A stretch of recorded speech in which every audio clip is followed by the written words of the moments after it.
3 people were killed in Russian overnight strikes on Ukraine as Ukraine hit oil infrastructure sites near St. Petersburg.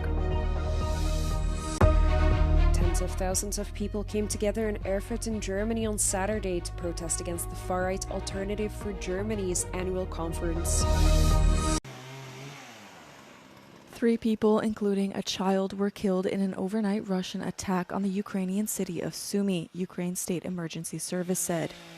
In the Odessa region, another Russian strike injured 2 people and set ablaze a warehouse used to store food products, according to authorities.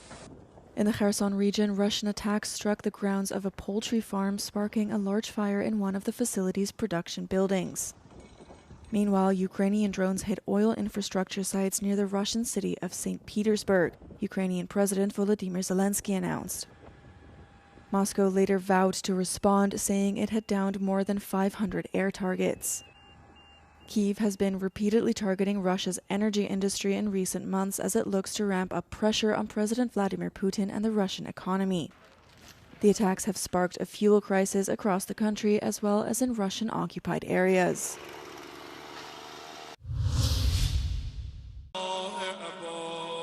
Crowds gathered in Tehran on Saturday as Iran began a days-long funeral for the late Supreme Leader Ayatollah Ali Khamenei.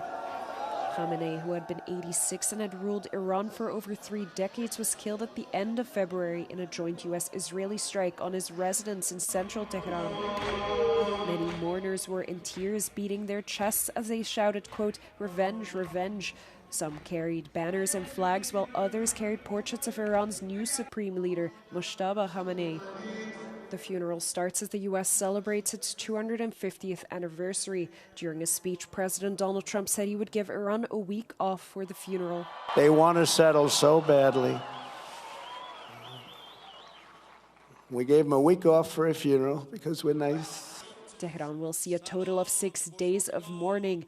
Public farewell and mourning ceremonies began at Tehran's Grand Mosalla on Saturday, with authorities unveiling the casket containing Khamenei's body in a glass case. The final funeral and burial will take place in Mashhad on Wednesday. Pope Leo XIV chose to mark July 4th on Saturday with a visit to Italy's Lampedusa Island, a major port of entry for migrants risking the dangerous journey from Africa to Europe.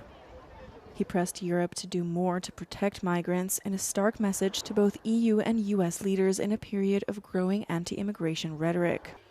L'Europa possiede un potenziale unico che le deriva dalla sua storia e dalla sua cultura e quindi una pari responsabilità. Per la sua posizione geografica e per il suo assetto istituzionale, l'Europa è in grado, in quest'area, di affrontare la crisi in modo organico, inserendo il primo soccorso in un piano strategico di lungo periodo, capace di accogliere, proteggere, promuovere e integrare i migranti. The Pope prayed at the unmarked graves of shipwreck victims and paid homage to those who died crossing the water. He also stood alone on the island's rocky shoreline where countless migrant boats have been lost to the waves.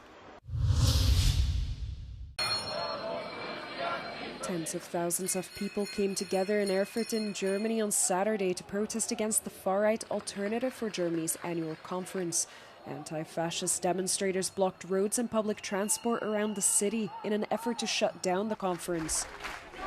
The early protests were largely peaceful, with some clashes reported with police in riot gear outside the meeting. The annual conference nevertheless began as scheduled, with the AfD filling key leadership positions. The party re-elected Alice Weidel and Tino Chrupalla as co-chairs.